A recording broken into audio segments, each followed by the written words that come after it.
Hey everybody, Barry here again. We got engine stuff going on. I have the block cleaned up sort of. In the last video we saw that. Here it is. I've been scraping away at it and cleaning it and getting rid of the old gunky stuff that's there, but there's still some there. I've also scraped the mating surface of the head, or the gasket surface, or not the head but the block. There you go. That's a better word for it. And we're not going to look at the cam bearings, and I scraped the block along here for the oil pan, took out these plugs so that I can power wash the coolant passage. I can power wash the oil galleries because it goes in right through here and it goes right straight to the back, and then I can blow out any gunk and stuff out of this hole. And I also power washed down through all of the oil galleries here, so I'm going to make sure that's whistle clean inside and, well, outside. Today I'm going to work on pistons. I have here some late Gen 3 or early Gen 4, I guess you call it, 4.8 pistons and rods. Over here I have Gen 4 5.3 pistons. They came out of that block, but as you will see, but not on that one, on that one, look there. The valve did a little bit of tap dancing on top of the piston. And as far as I see, yep, that one did it. That's the intake valve. That one did it. The valve's kind of danced across the top of the piston. So they actually did nick the pistons as far as I know, because I don't think the valve gets that close enough to put a footprint in the carbon there on top of the piston, or the oil that's burnt on or whatever. And they're scraped up there pretty good too. There's no skirt left on that whatsoever, or no skirt coating. So I'm going to use these 4.8 pistons, which don't have very much skirt coating either, but more. So all I got to do is pull the seep clips, take all these 8 pistons, put them in that bucket after I web it out. Take all those rods, put them in the bucket, and then probably leave them all night with some solution in it to clean them up. And in the last video I talked about, or one of the videos before, I talked about needing lifter buckets. The reason for that being, this is a DOD engine, and it has these slug things here so that you can't put the lifter buckets in backwards and put the active fuel management lifters in the wrong cylinders. So you need buckets that have this cutout. And here's the DOD lifter bucket. You can see that it has that notch cut out so that you can't put it in, you know, the wrong way. The issue is all Gen 3 engines don't have it. They just have 2 completely flat sides on the lifter buckets because it doesn't matter which way the buckets go in. So in the Gen 3 engine, it doesn't have this slug.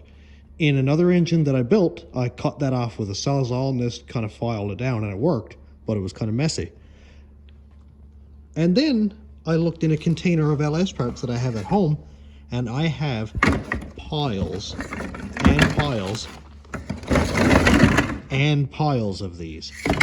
There's only 4 per engine. How many engines have I scrapped, you ask? A lot. So, look at that. I have it right there. Fits like a glove. So I'm in good shape so far.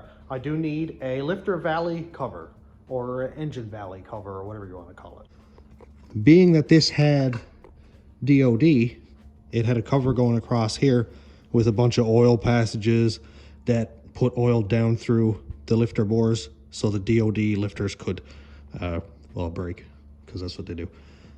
But I need to block this off, so I need a 4.8 valley cover that has just O-rings here with no oil passages going out to the rest of the engine. But I do have an active fuel management valley cover that I modified a little while ago. And that's this bad boy right here. So what it is, this is just a regular DOD valley cover with the solenoid and everything still in it. But I cut all of the junk off the bottom. So now all there is just a bunch of oil tracts, or whatever you want to call it. But then I need to block off these things here. So somebody was saying that there's a tapered roller wheel bearing that you take the roller bearing needles, or whatever you want to call it, out, and you kind of stab them in here and whack them in with a hammer. But I'm not sure exactly what size, and I don't want to go breaking anything, so I think I'll stay away from that for now.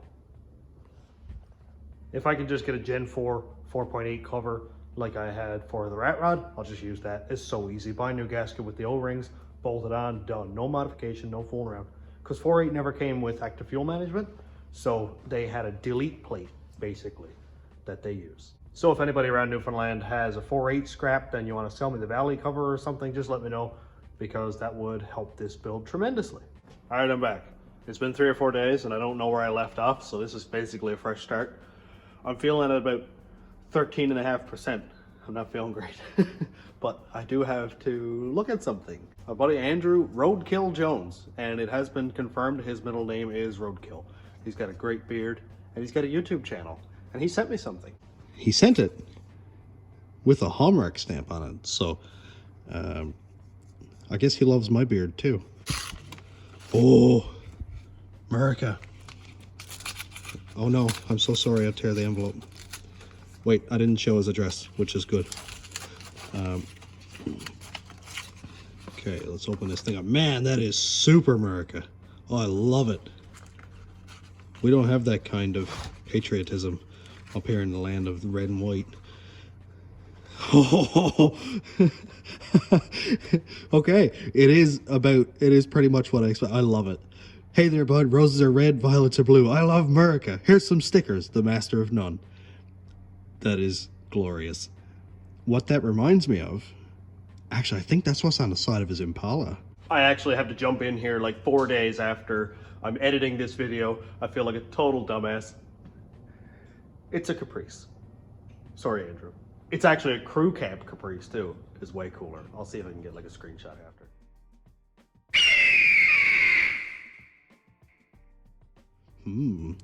Is this the shark that they paint on the side of rockets and ships in the Second World War? Look at this. Master of none garage. The quality of stickers are great, actually. Wow, very shiny. So he had some stickers made up for his YouTube channel, and go check it out. He does some really, really cool projects, and some super cool stuff, like cutting the front off the car and putting Hoosier slicks on it and making it into a desk for a guy, like 19 states that way, and delivered it and lost a tire and then somehow bought another tire. It was a trip. Anyway, the guy makes some really, really cool stuff. So yeah, check out his channel. Master of None Garage, YouTube. If anything, just check it out for the beard. You'll know what I'm talking about when you get there. Now I'm saving one of these stickers for the rat rod, but one of them is going on the wall of cool here at the shop. And I think it would look right at home, right here on my maximum 100-ish sign. Mint. And on the note of stuff and things, I've had a lot of people ask for my address to send over something. So if you'd like to send along something, I would love to send you something back in return, like a sticker, or if I can make some hats or something, I'll send it. And it'll be really, really cool. So I'll put my address down in the description.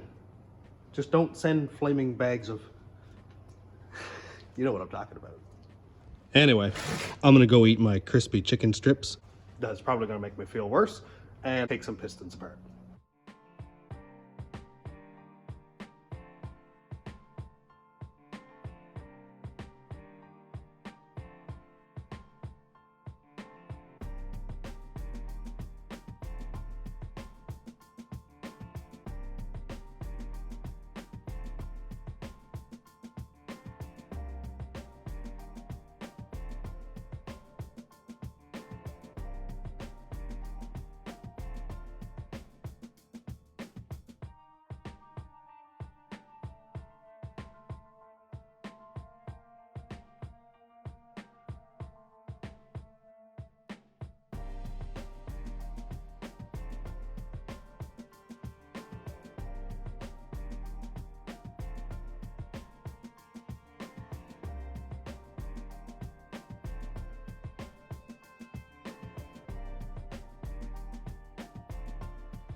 This next segment comes with a heavy trigger warning.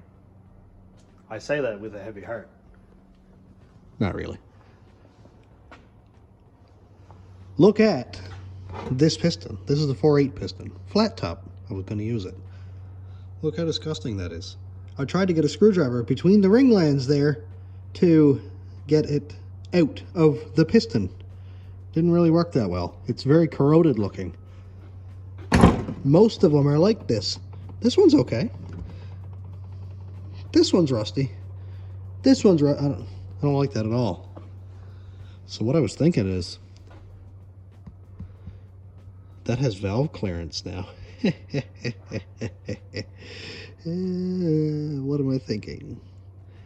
It has valve clearance now. I just scraped off the top of the piston with this thing. I'll give it a good sand, probably up to 400 grit or 800 grit or something like that, just so there's no scratches in there. The reason I almost didn't use these is because look at all that oil. That is nasty. But every piston seems to have the same clearance. Man, if it didn't have that rolled up part on the outer edge there, I'd almost say that was factory because it is clean.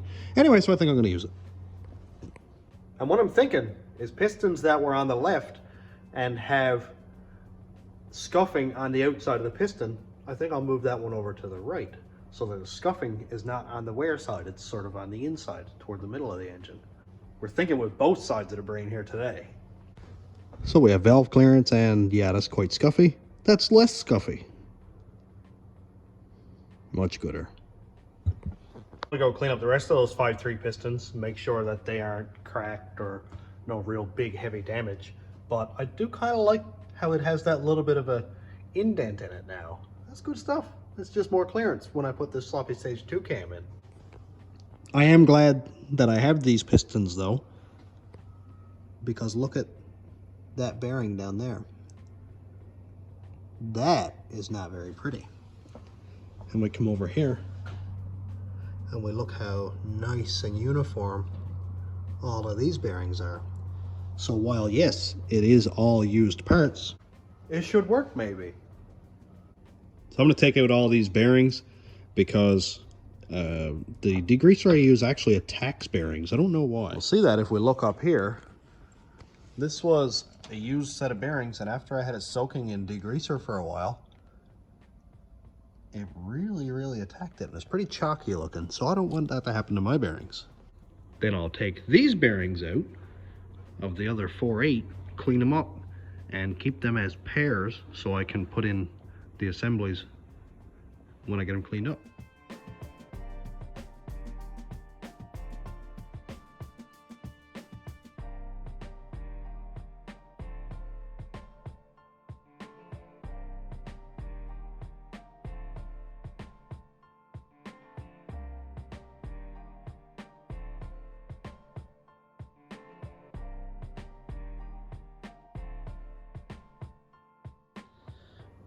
Well, I got all the pistons, the tops are cleaned up on them, but I got one that's not in amazing shape. It took some detonation there by the looks of it. And it ain't perfect, but it's what I have, and I can't really afford new pistons. So, well, unless Wiseco or JE or somebody wants to sponsor me. And sometimes that's what you get. I got a piston there that's not great. I'll file off that little bit of a high spot, sand the tops of the pistons after they're clean, and then we'll assemble them. And they'll make compression, and they'll make power, until they don't. And then we'll put in more pistons. So I've got a little bit of spray 9 already in there. Let's put in some of this gear. I'm gonna put in all that. And then I'll boil the kettle and fill it full of really hot water. Oh yeah, and I forgot the rings. And please understand that I'm not building the engine this way for clout or clickbaitiness.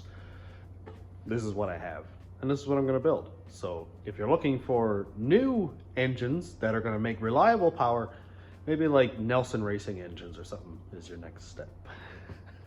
But if you want to watch an idiot make power with old rusty junk, then this is the place to be. I just found a little bit of foamy clean. This stuff is amazing. Look at this. Look how well it works. So I'm gonna empty that. Typically, there you go. I'm gonna empty that in here, and oh, I sprayed on my boots. And then I'll put boiling water in on top of it. Ooh, foamy.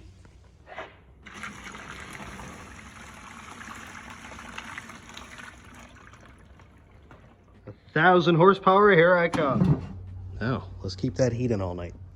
Please forgive me for focusing heavily on time-lapse this time because I'm super sick and I don't have a lot of energy. But I still want to get stuff done. So, a little bit of time-lapse here and there ain't gonna hurt anybody. I am now going to take out the bearings out of these. They're actually not bad at all. A little bit scuffy, a little bit dirty, but they'll clean up nice.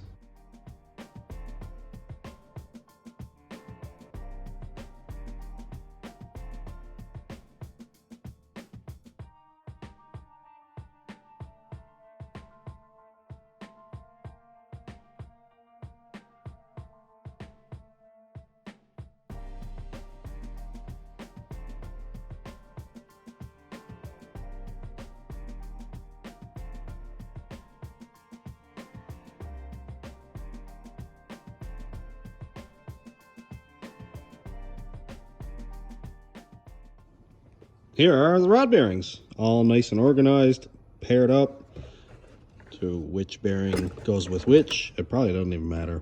Like really, I'm using used bearings, but these two bearings were together, so why not keep them together?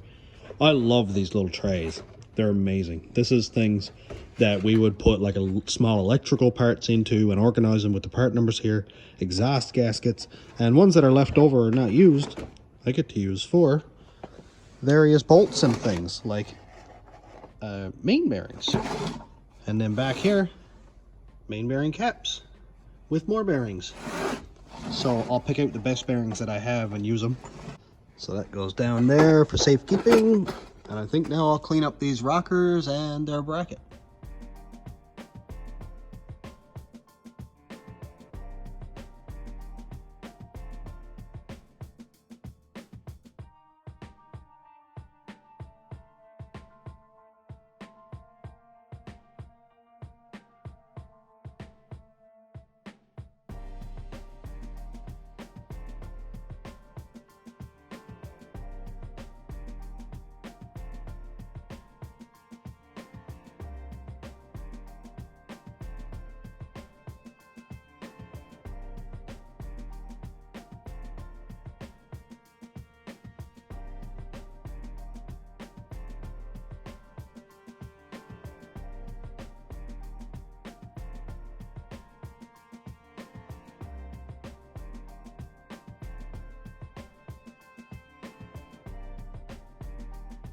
I took a couple extra minutes going over the block, and it still won't come out perfectly clean. Like it refuses to. I haven't honed the cylinders yet. And over here is not terrible, but I am going to power wash it again after I hone it. I'll wash out all the oil galleries and stuff that's over here. Make sure everything's going to be nice and clean. Because the oil may not have been changed ever. I mean ever, because it was disgusting. So yeah, I'm gonna make sure it's very, very clean inside. There was sludge built up in the block where the oil comes up through for the crank bearings. Like right here, oil comes up and goes this way. There was sludge built up right back to like this round circle thing. And on all the cylinders, it was disgusting. So I'd imagine there's some still inside of these galleries. Yeah, so it's gonna get a good cleaning. But I think I'm gonna finish it up here because I am absolutely dead. And I've got something really cool planned for the next video. Hopefully it works out, we will see. It involves a frame. So that's gonna be the first actual puzzle piece of the Desperado. Because it's about time for me to stop talking about it and giving it a name, but just have random parts laying around and scrap trucks, because it's got to start somewhere.